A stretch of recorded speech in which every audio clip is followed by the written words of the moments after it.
Dunyoviy mashhur asar Yigit degan shundoq bo'lsa. Avtori Ehson Abdulquddus. 10-bob. Muhit maktabdan yanadigan chaqda uyga qaytib keldi. U uyga parishon holda jimmida kirib keldi. Singlisi bilan Ibrohimga hech narsa demadi. O'zining Navalga agishib borganligini, Naval Fathi Malijidan harbiy kiyimni elish uchun saqlab turganda uni kuzatib turganligini aytmadi. U o'zining ahmoqlik qilib Fathi Malijining axloqidan, hatto barliq siyosiy harakat elib berayotgan yoshlardan gumonlanganligidan xijil bo'ldi. Chunki u hozirgacha ana shunday gumoniy qarashda edi. O'quvchilarning siyosiy ishlarga aralashishi faqatla qalaymaqonchilik tug'dirishdan boshqa narsa emas, deb qaraydi. Agar birari uningdan ulardan sening nima farqing bor deb so'rg'idak bo'lsa, u undaq o'quvchilar yuzi qilin keladi deb javob beradi. Uning qarashicha, ularning vatanparvarligi xuddi oldidan o'tib ketayotgan qizga qiziqqandek bir ish edi. Ularning tovlagan shiorlari hargiz ularning yurak so'zlari bo'lmasdan, balki qizlarning quliqiga pichirlab aytiladigan muhabbat so'zlariga o'xshashla bir gap edi. Ular azimatlardan emas, texi ularda azimatlarga xos xislatmi yo'q. To'g'ri, u Ibrohimga ishonadi. Uyiga Ibrohim yoshirnig'ili kelishdan burunla uningga ishonadi. Ammo uni kam so'z, eg'ir besiq, o'zini ko'rsatishni xohlamaydigan, men qaltis vatanparvar deb da'vozlik qilmaydigan yoshlardan deb tushunadi. Hozir qaraganda Ibrohimdan bo'lak yana nurg'un kishilar haqiqiy azimatlardan ekan, axloqli ekan. U o'zining ularni siyosiy ishlarga aralashadigan savodoshlarini xato ayblab qo'yganligini, endi bu ko'z qarashida tubdan o'zgarish bo'lganligini, ularning oliyjanob, samimiy yoshlar ekanligini his qildi. Ular to'g'lagan shiorlar hozir muhitga boshqacha ta'sir qildi. Bu shiorlar chin qalbidan to'g'langan edi. Ular o'tliq yurakning cho'nqur qatlamlaridan etilib chiqqan zambirak o'qlari edi. Muhit hujraga kiribla Ibrohim bilan salomlashdi. Ammo o'z qiliqiga xijil bo'layotgandek uningga tikilib qaray olmadi. Ibrohim uningga xo'sh xabar yetkazmoqchi bo'lgandek, "Kiyim qo'lga keldi, Naval akeldi", dedi. Muhit ko'zlarining uchrashib kelishidan qo'rqib boshqa yoqqa qarab oldi. "Qani, ishkapda kiyib baxdingizmi?" Muhit o'zini tinchlantirib olish uchun so'radi. "Xuddi menga o'lchab tikkanda keldi. Xudoga shukr, ata men leytenant bo'ladigan bo'ldim." Muhit ön chiqmadi. Ibrohim do'stiga tasalli bermoqchi bo'lib, kulimsirgan holda, "Ata mashina tayyor bo'ladi ekan.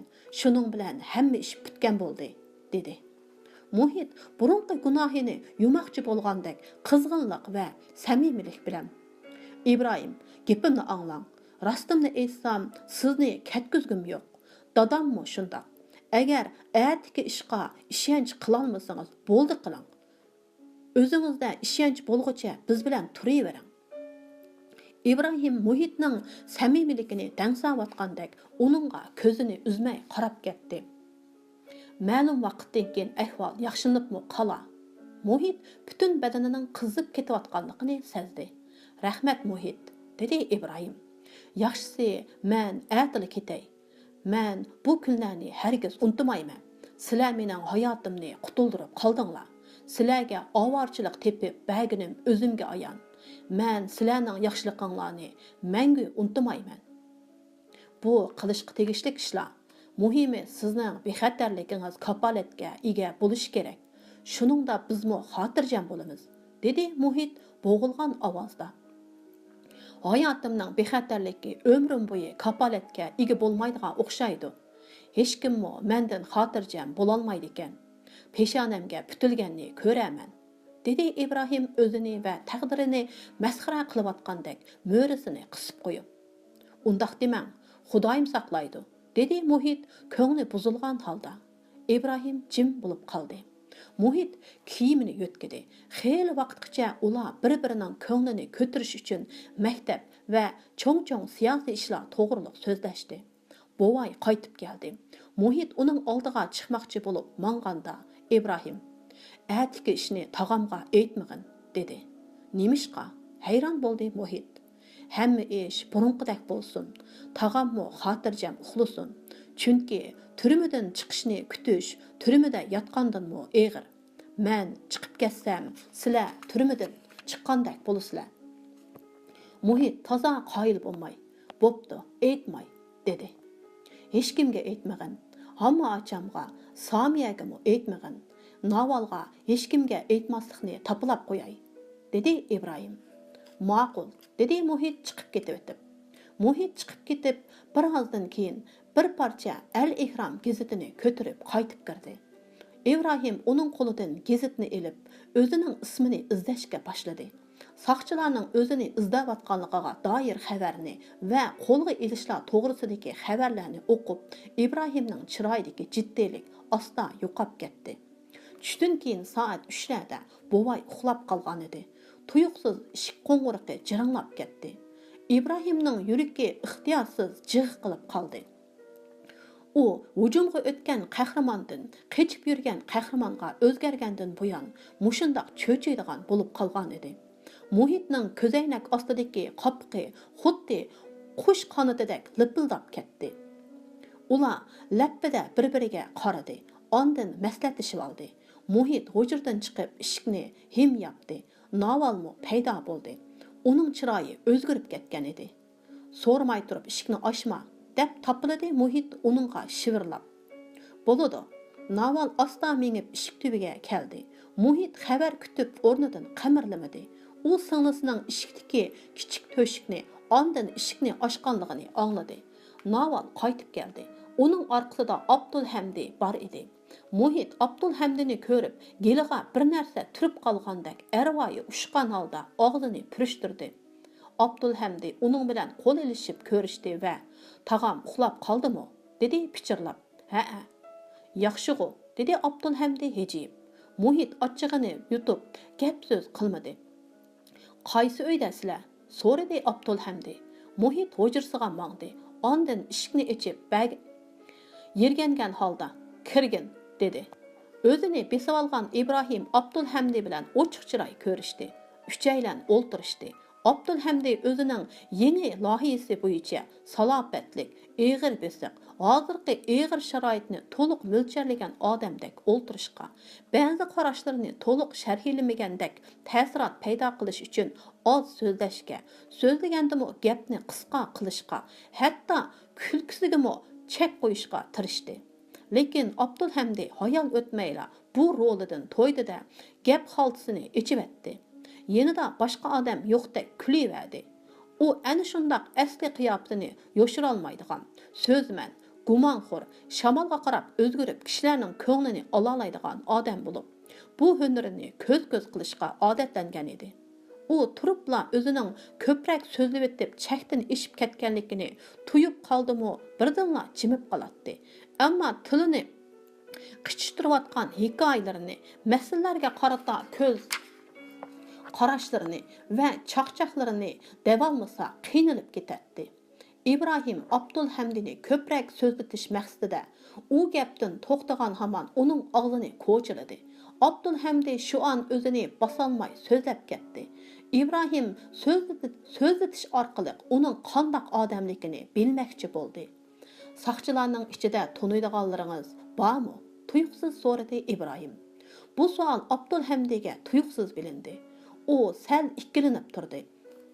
Ondan yana bir maydon shaxmat o'yinini boshlamoqchi bo'lgandek sagaklik bilan so'radi. "Buni so'rab nima qilasiz?" "Men do'stlarimdan qo'lga ilinganlari bor yo'qligini uqishmoqchi edim", dedi Ibrohim parvosiz qiyofatda. "Bir saqchi amaldorini tuniyman. Uning bilan hamisha qahvaxonada birga bo'lib qolamiz." Abdulhamdining ko'zlaridan mug'ambarlik chiqib turadi. "Siz uningdan qo'lga ilinganlarning tizimligini ola olamsiz", dedi Ibrohim. "Meningcha kimni o'qishadiganligingizni aytib bering. Men uningdan tinglab boqay", dedi Abdul ko'zlarini hiylagarlik bilan o'ynatib. İbrahim Muhitning fikrini olmoqchi bo'lgandek uningga qaradi. Abdulhamdi bu ishning hötisidan chiqolmaydi. Muhitning chiroyidan Abdulhamdiga ishonmaslik chiqib turadi. Qandaqlı bo'lsin, İbrahim әпәндінің hojatidan chiqishga men tayyor, dedi Abdulhamdi Muhitning gapiga parvo qilmay.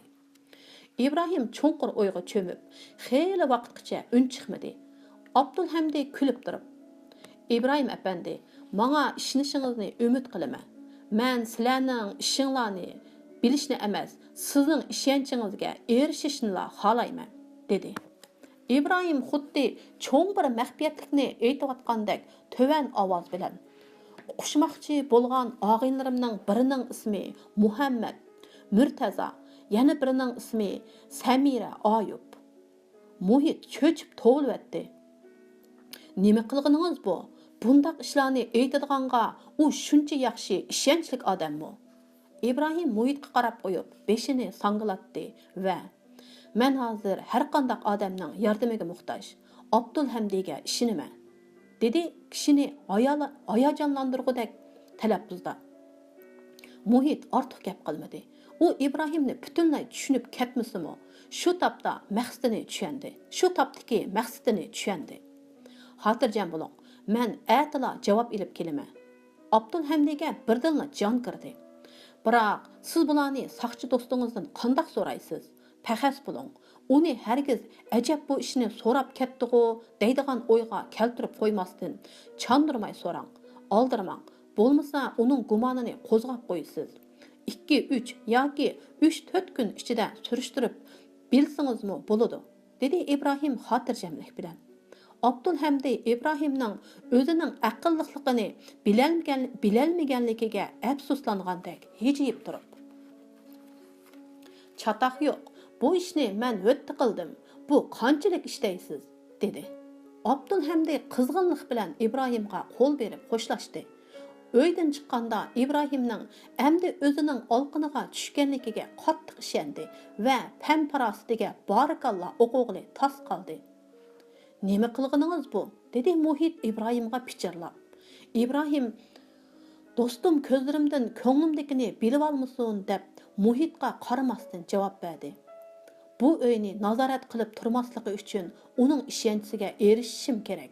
Shundaq bo'lganda men bu uydan chiqsam, u orqamga tushmaydi.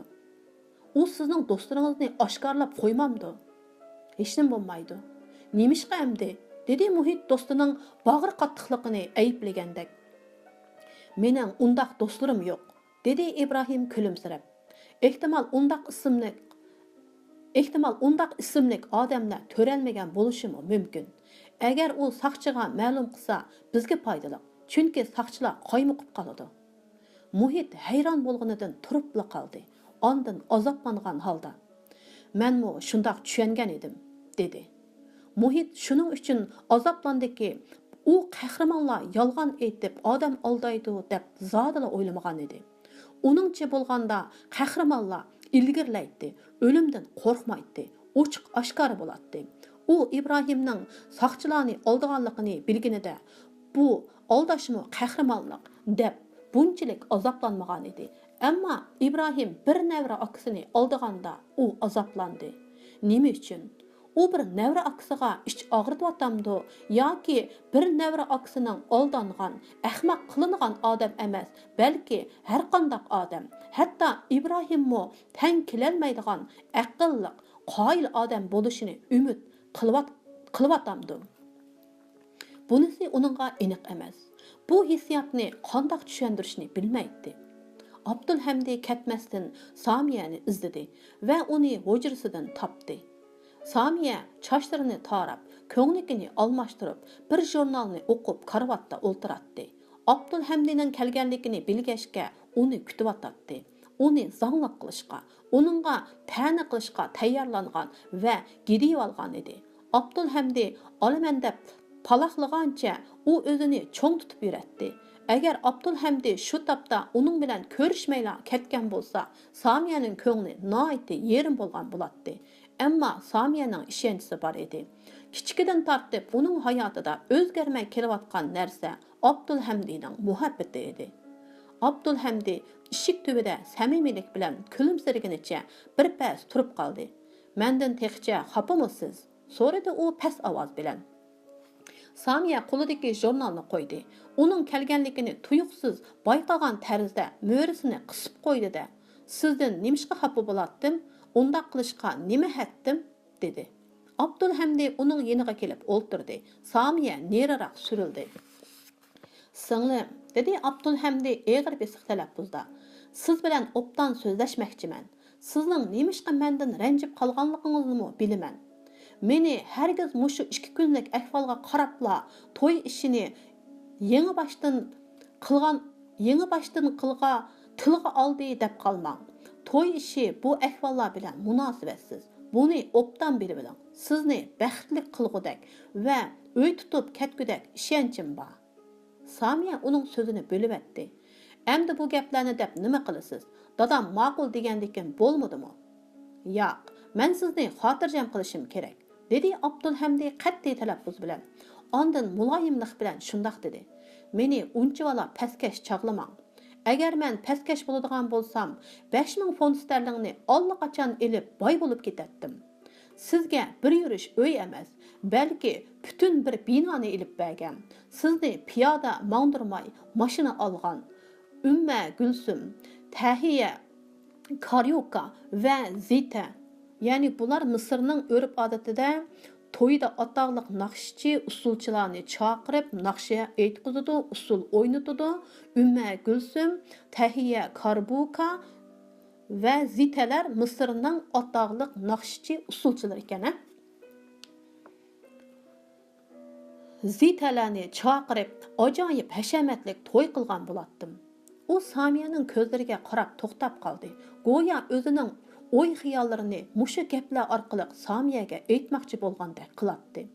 Samiya Abdulhamdining bu gaplaridan gangirab qolgandek uningga tikilib qarab qoldi. "Undaq chiqpulni qanday topsiz?" deb so'radi u oxiri.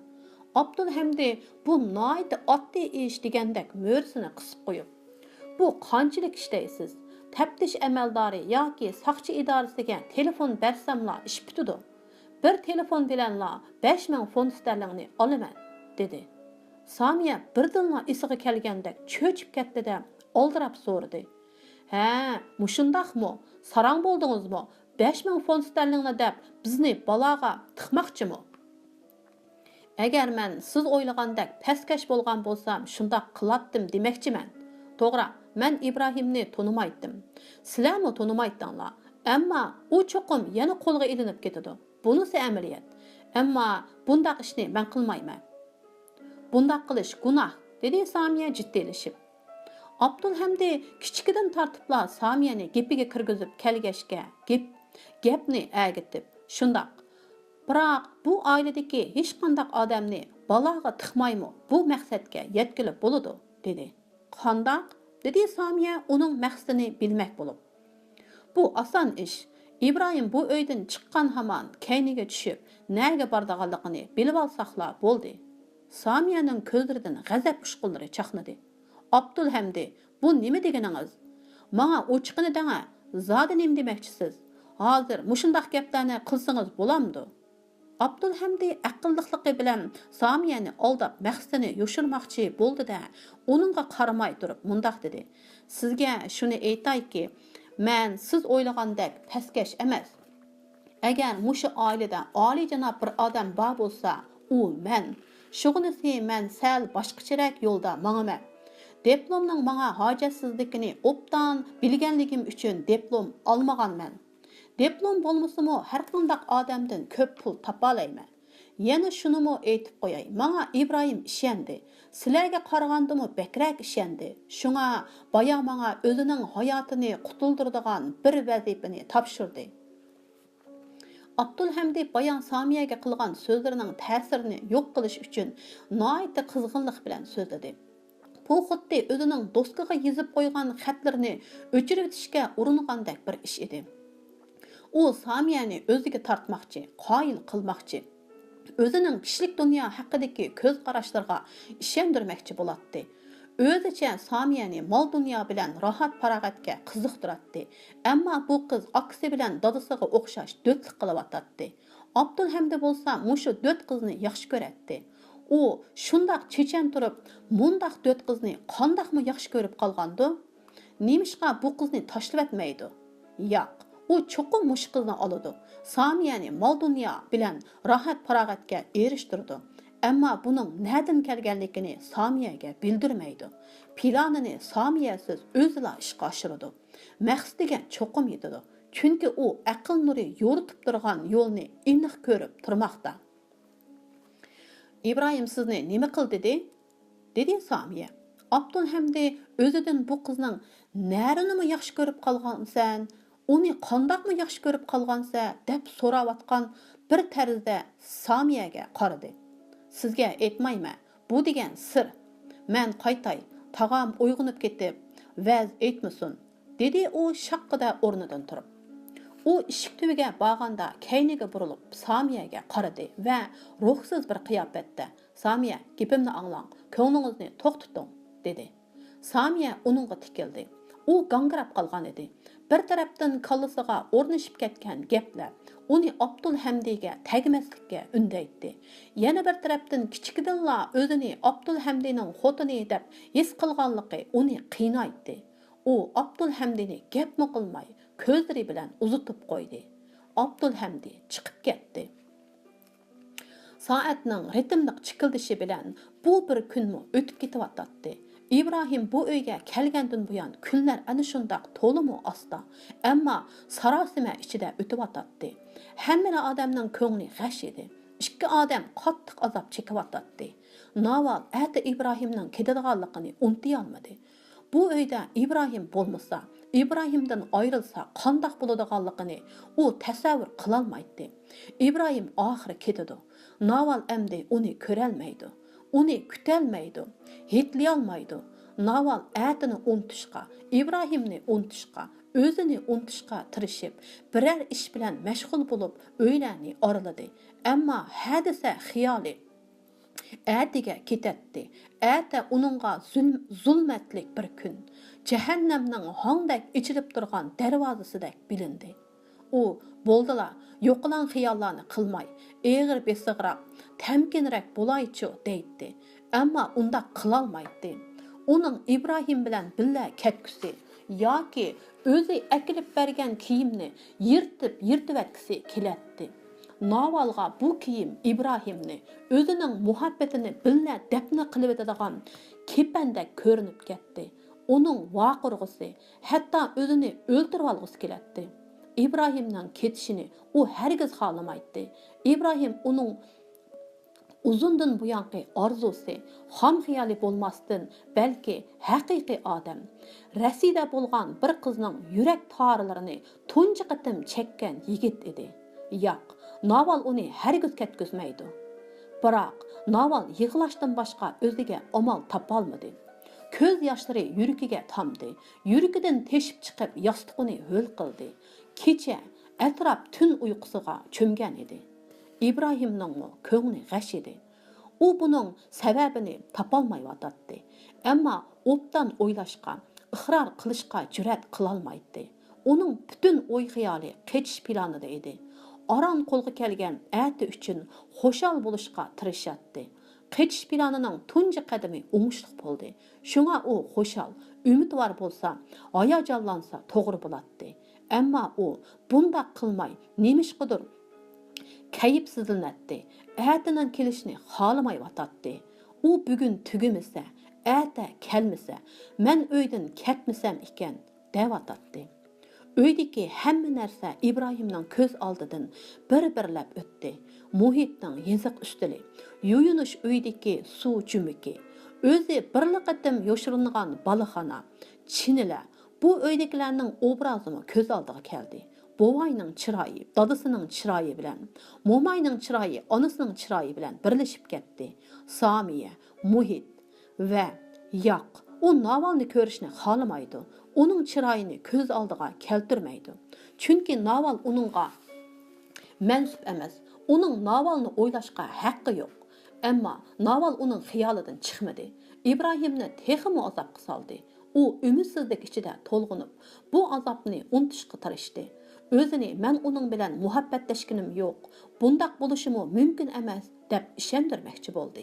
İbrahim turmushida qizlarga o'rin ajratmagan. Shu sababdan Navalnimi o'z turmushiga kirgizolmaydi. Ammo Naval uning ko'ngil to'ridan o'rin olgan bo'lib, o'zini Navalning eri deb tasavvur qildi. Hatto atdiganda ishqa manganda Navalning uzatganligi, kechda qaytib kelganda oldiga chiqqanligini ko'rgandek bo'ldi. Har kuni atdiganda ishqa berib, kechda qaytib keladigan fuqarolar qandoq baxtli-a? Ular nima degan xotirjam, turmushi nima degan go'zal, ha? İbrahim o'zini kontrol qilmoqchi, o'y xiyolini yig'ib olmoqchi, umid daryosiga yugan solmoqchi bo'lgandek mushtumini ching tugib edi, qo'lining tomirlari ko'pib chiqdi. Yangi bir kun boshlandi. Navalning dadisi, akasi chiqib ketdi. U nashtaliq silingan patnusni ko'tarib İbrahimning qishiga kirdi. Kechasi uyqusiz o'tkazgan Navalning ko'z jiyaklari qoradab ketgan edi. U kechichi emas, umriga kelib uxlab baxmagandek turardi. Bakmi xafa bo'lib o'ziga, İbrahimga, o'zi tortayotgan azobga ochiq keladi. İbrahim ko'zlaridagi umidsiz ushqinlar bilan uni quchoqlab turib so'radi. Sizga nima bo'ldi? Naval patnusni ustalga qo'yib İbrahimga qaramasdan, hech nima bo'lmadi, dedi-da ortiq gap qilmadi. Ikkalan jim bo'ldi. Naval birdam orisaldalik ichida qoldi. Ondan burilib chiqib ketmoqchi bo'lib edi. İbrahim uni to'xtatib olish niyatida. "Menga bir ishni qilib bersingiz-chi", dedi. "Qanidang", dedi Naval uningga dumbisini qilib turib. Ovozidan ochiqlanish chiqib turardi. İbrahim uningga "Nima ish qilg'izsam bo'la" degandek birdam turib qilib, ondan "Siz tunugun akelgan kiyimning yonchig'i yirtiq ekan. Shuni yamab beramsiz. Harbiy kiyim yirtiq tursa bo'lmaydi ekan", dedi. İbrahim zo'rg'a kulmoqchi bo'ldi, ammo chiroyidan yig'lamsirash alomatlari chiqib turardi. "Kiyim qani?" dedi Naval burilib. İbrahim ishkapdan kiyimni elib uningga berdi. Naval kiyimni qo'liga elib, go'yo kechicha o'ylab chiqqan kepanlikka qaragandek turib qoldi. Tuyuqsizdan ko'zidan taramlab yosh to'kildi. Qo'lidagi kiyimmi siyrilib yerga tushdi. U ishkapqa belikini tirab, ustiga beshini qo'ygunicha yig'lab ketdi. Har qancha qilsa-mu o'zini besib olmadi. İbrahim cho'chib ketdi. Chiroyi azobdan bir qismini bo'lib ketdi. İbrahim Navalning yeniga keldi. Go'yo Navalni quchoqlab, uning yoshlarini o'z ko'ksiga oqqizmoqchi bo'lgandek qo'lini ko'tardi-yu, yana tushirib oldi. Oxir nima qilishini, nima deyishni bilolmay qoldi. Bu nima qilganingiz Naval?" dedi İbrahim aralla. "Uni so'rab nima qilasiz? Nima deb buningga ko'ngil bo'lib ketasiz?" dedi Naval yig'lab turib. "Naval, men qandoqmi ko'ngil bo'lmay tura olayman? Hozir dunyoda sizdan boshqa sevginadigan odamim yo'q", dedi İbrahim hasrat chekib. Naval ishonmayotgandek İbrahimga qaradi. "Agar meni o'ylasangiz, nega boradiganligingizni aytmay ketmaydingiz? Siz hozirmi menga ishonmayapsiz? Qandoqmi xotirjam bo'laman? Sizdan ansirab, sizni chetilib qolmasin debla shunda qilyapman. Chunki men hozir xavf ichida. Kimki men bilan yaqinlashsa, menga o'xshashlar xavf ichida qoladi. 2 kundan buyon sizlar meni deb ko'p riyozat chekdinglar", dedi İbrahim beshini selib turib. "Xavf deysiz, parvoyim pelak", dedi Naval İbrahimga qarab mehribonlik bilan. "Men sizning omonligingizni bilsamli bo'ldi. Nima ishingiz bo'lsa yordamlashima. Sizga kiyim akilib berdim-ku, boshqa narsangiz bo'lsa-mu akilib berma." İbrahim ko'zlarini Navaldan qochirdi. "Qasam ichimanki, men bu yerdan chiqib nega berishimni bilmayman. Hech qisi yo'q. Amal qilsak aloqalasha olamiz. Rost gapingizni danga. Menga ishonmaysiz. Ko'nglingizda men yo'q. Shundaqmi?" Navalning yana o'pkisi o'rilishga boshladi. İbrahim o'yg'ib patgan holda jim bo'lib qoldi. Vaqt qiz, o'ylab o'ltirishga imkoniyat yo'q edi. Naval İbrahimga qarab birdam turdi. Birdan yaralangan qushdek butun vujudiga titrak o'lashdi. U burilib ishikka mangan edi. İbrahim yalvurgandek chaqirdi. Naval. Naval to'xtadi. Kaynidiga burilib İbrahimga qaradi. Shu topda bu qiz hozirla yiqilib tushadigandak edi. Kiyimimni yamab bermamsiz, dedi İbrahim gapni boshqa yoqqa burab. Naval yerga tushib ketgan kiyimning yeniga keldida ingishib uni olmoqchi bo'ldi. İbrahimmi ingishgan edi. Ikkalanning kiyimiga uzatgan qo'llari tegib ketdi. Xuddi jo'shqin hayotiy kuch tunji qitim o'z karomatini ko'rsatib, ularning vujudiga muhabbat baxsh etgandek, ikkisi ixtiyorsiz titrab ketdi va qo'llarini darhol tortib olishdi. İbrahim hayajonini bosolmadi. Gapimga quloq soling. Birdan bir amal shuki, har dushanba va chorshanba kuni tushdan avval soat 11 da Abdul Miniim maydoniga berib meni saqlang. Men Qohirada bo'lsamla qishingizga kelib siz bilan ko'rishiman. Borolmasam odam avatimi. U sizga qayerdaligimni aytib berdi. Buningdan boshqa amal yo'q, dedi. Navalning chiroyi guldek ichildi. Orqadanla ladadek qizardi. U İbrahimga lappida qaradi-yu, muhabbatning qudratidan uyulib ko'zlarini yerga tikdi. İbrahim o'z planini tushuntirayotgandek. Abdul Miniim maydoni sizlarning uyiga yaqinroq. U yerda ko'p saqlamang. Chorak soat saqlasangizlar bo'ladi. Agar kelolmasam, kelishga amal qilolmabdi deb biling.